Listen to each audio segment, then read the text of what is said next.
The Bears made some moves. Does that mean they beat the Dolphins on Sunday? Sports Talk Chicago, here with Jon Zaghloul. In this video, we're going to break down the Bears-Dolphins game, preview it, and explain what it could mean for the Bears moving forward. If you're new to the channel, like, subscribe, set up notifications so you don't miss a thing. We talk Chicago Bears daily. Also have interviews with former Bears players and Bears media members every single week. Also, follow me on Twitter and Instagram at Jon Z Sports, Facebook Jon Zaghloul. Want to watch more of this show? Head on over to sportstalkchicago.com.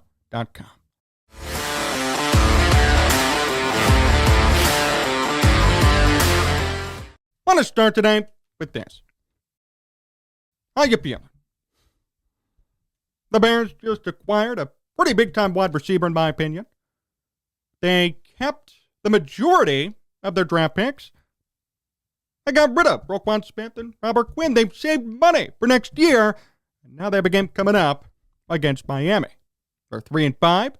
They have a new head coach, a new aggressive yet shrewd GM, a growing quarterback, and a decent shot at being a great team next year. How do you feel? I feel hope. I feel excitement. I feel optimism for what's to come. And I could not be more proud and more thrilled for what Ryan Poles did this trade deadline. The Bears completely fleeced everybody. And that might be an unpopular opinion. Many of you have said, well, the Bears should not have given up Robert Quinn. They shouldn't have traded Roquan Smith. They didn't get enough back. To all that I say, it was worth it. Then acquiring Chase Claypool for a second-round pick. Well, it's the Bears' pick, not the Ravens' pick. Who cares? You acquired a 24-year-old specimen at wide receiver who's put up 2 straight 800-plus yard seasons with Ben Roethlisberger and Mason Rudolph as quarterback. I love that trade. And I love every single move. I approve of every single move Ryan Poles has made during this trade deadline process. I can't believe I'm even saying that, but it's true. I love every move Ryan Poles has made. He has been shrewd. He's been decisive. He's been willing to take risks. Whether or not they work, we'll have to wait and see. But he's willing to put his neck out for this team and make moves that I think are going to help them big time. No more having to worry about paying Roquan Smith. No more having to worry about paying Robert Quinn. 2 veterans who eventually will get or have gotten bloated contracts. Bears don't have to worry about it. Not their problem. They brought in a 24-year-old wide receiver who's experienced, who's had moderate success in the NFL. You know, he's younger than Bayless Jones. Younger. Bayless, to me, is a bust. They brought in a younger wide receiver with more experience and actual real success. And in my opinion, he is immediately the number 1 over Darnell Mooney even. This was a huge trade for the Bears. Huge. Bigger than a lot of people realize, and they'll see it in time. Everybody's mad about the draft pick given up, second-round pick. I say, who cares? What would you rather do? Draft a wide receiver? Next year's wide receiving class is not going to be particularly strong. There's no George Pickens. There's no Christian Watson. There's no even Bayless Jones Jr. Instead, you get a proven wide receiver who's younger than Bayless, who has more experience, who's put up success with bad quarterback play. I love the move. And by the way, he's supposed to start this weekend against Miami. Now, Miami's made a move of their own. They acquired Bradley Chubb from the Denver Broncos, of course. When he comes to face the Bears, Chubb already 5.5 sacks on the season, 26 tackles. That's going to be a problem. Tua Tagovailoa is probably going to light it up offensively, and this Dolphins offense, who's been pretty good all year, is probably going to do very good against the Bears team without Robert Quinn, without Roquan Smith, with gaping holes defensively. To that I say, what are you going to do? I know many of you thought this Bears team could be a playoff team. I even got caught up in that hype. After the way they started, after the way they've been playing the past couple of weeks, and it's not over. The Bears could rally, but their defense now is probably going to be their biggest liability moving forward. But I'm okay with Ryan Poles essentially, not really, but kinda, waving the white flag. The Bears were not going to be a good team this year. They were on track to be a developmental franchise. And now they brought in pieces to develop with moving forward. And they've gotten rid of bigger money concerns moving forward. I think this game this weekend is going to be close, but the Bears are going to lose. I don't expect to win. Tua's been killing it. Tyreek Hill's the best wide receiver in football. They got Raheem Mostert at running back, and the Dolphins know to run the football as well. Not going to be easy, and it's most likely, 99% sure it's going to be a loss, but you know what? Don't care. If it's going to be embarrassing, you'll hear me rant. If Justin Fields regresses or the defense just gives up 50 points, you will hear me rant, but I don't think either of those two things will happen. I think it's going to be a closer game. The Bears will lose, and we move on. And we move on week by week, all of us together, because guess what? Doesn't matter what happens right now. Now it doesn't matter. The Bears have conceded. They've told everybody we are ready for 2023. And these couple of trades this week proves it. Claypool still has team control next year. Claypool's only 24 years old, and he's a real weapon for Justin Fields, no doubt. The Bears got rid of Robert Quinn and Roquan Smith, rightfully so. To me, getting rid of bloated contracts and crybaby eyes from Roquan. What's not to like about this situation? I know some older, hardcore Bears fans have already commented and said the Bears are waving the white flag. I hate this. What was the difference going to be anyway? Though, that's the question. I understand. I'm not a big fan of surrendering.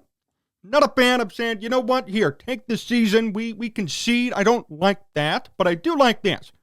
We know by 2023 the Bears are going to have $140+ million in cap space. They have Chase Claypool. They could go and spend money on whomever they want.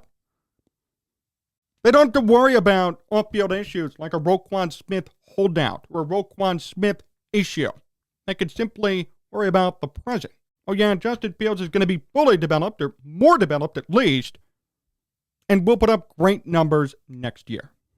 What's not to like about this situation? I love it. And just so you know, Justin Fields now has an 81 passer rating. This is the first time in his career he's hit 80, and he has 7 touchdowns and 6 picks. First time ever he's had more touchdowns than picks in a season. Things are continuing to trend up and up and up. And week by week, we're seeing the vision from Ryan Poles. We're seeing what could happen. We're seeing the direction he's trying to go in, and he's inching there.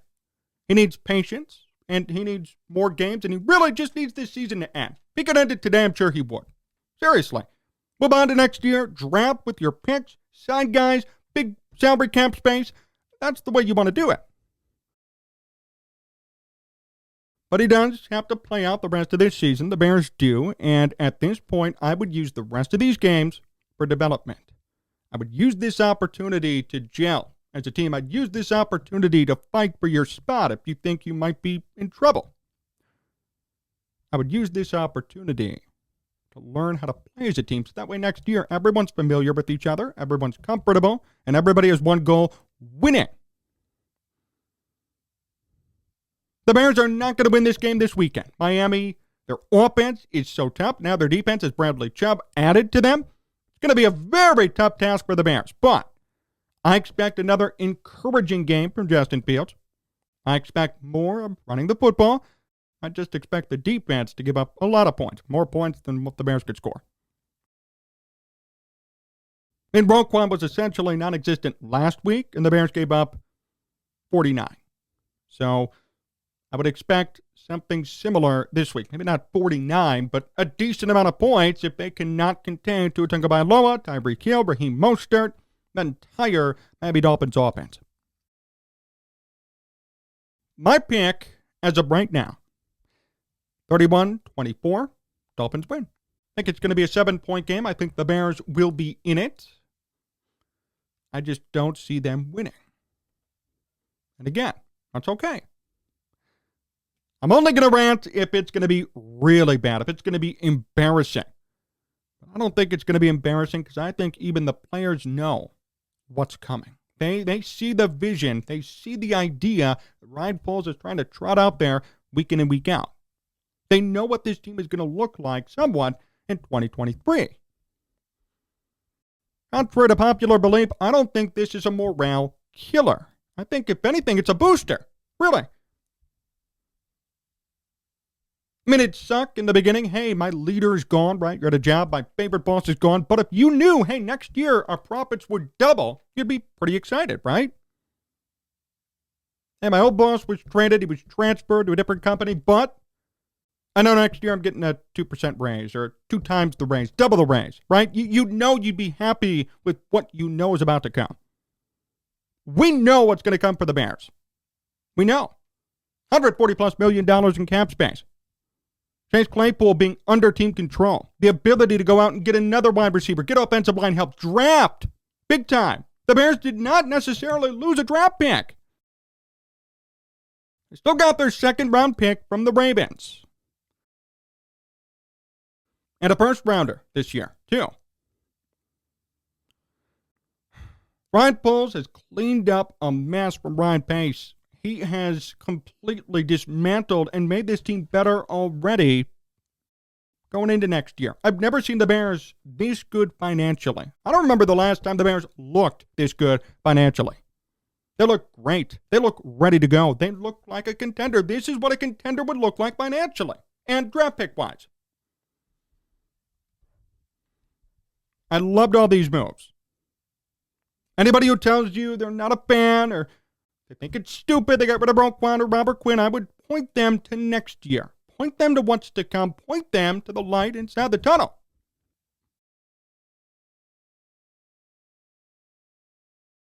I'm younger. I'm okay waiting one more year. I know a lot of you, I've been a fan for 45 years. I've been a fan for 50 years. I have no hope. I have a little bit more hope. Maybe because I'm naive, but really, you see the vision here. You see the idea that's trying to come to fruition. If it doesn't work, well, then I'll be wrong. I'm okay with that. Poles will be wrong too. He'll probably be fired.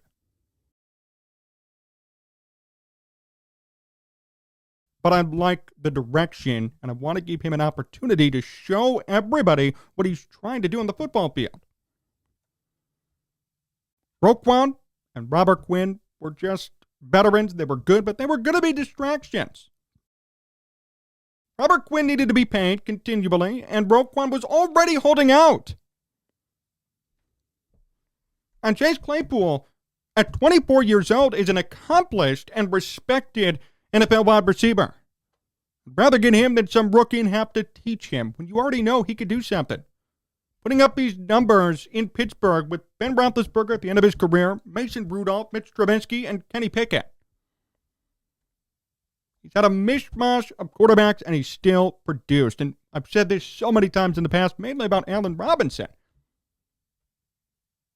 There are very few wide receivers who could produce no matter who the quarterback is, and that's a reflection on them. See, there are a lot of wide receivers who are the preferred target of the quarterback. Darnell Mooney fits into that category a little bit. That's Justin Fields' preferred target. Chase Claypool, no matter who the quarterback is, no matter how good or bad they are, no matter where they are in their stage of their career, he will produce. It's been proven. At a young age on top of it. Younger than Bayless Jones, and can still produce. There's something to be said about that. Big time. And the Bears got him for a second round pick. Totally worth it. Not a doubt in my mind. The Bears went after a real wide receiver, not somebody who needs a quarterback, somebody who has had a good track record, but near the end of his career, they got somebody at 24 years old, fresh legs, fresh body, who's put up numbers no matter who the quarterback is. He's put up and he's made people shut up. Now he's coming here to Chicago. No more field issues for him. Bad coaching, bad offensive scheme. I mean, their offensive coordinator is going to be fired, Pittsburgh. Matt Canada, he's going to be done at the end of this year. I like Chase Claypool. I like this move for the Bears. And I like the fact that they got rid of their last high-paying guys, their last guys who could have or would have caused a problem contract-wise. They have money to spend now, a lot of money to spend. They've already acquired somebody for Justin Fields, so they've shown now some real trust in Justin, and rightfully so, based on these past couple of weeks of play. And now you've got a plan heading into 2023. Tell me how this was bad again. I'm waiting. Great move. Great job, Ryan Poles. For this weekend, don't expect to win, but expect, I would say, somewhat of a good performance. Expect the Cowboys game again, but maybe less points given up. Really, there's no reason why the Bears can't put up 24 points, and there's no reason why the Dolphins are going to put up 50. I would hope the Bears could contain them a bit. A little bit better, but I'm going to understand if the defense can't hold up.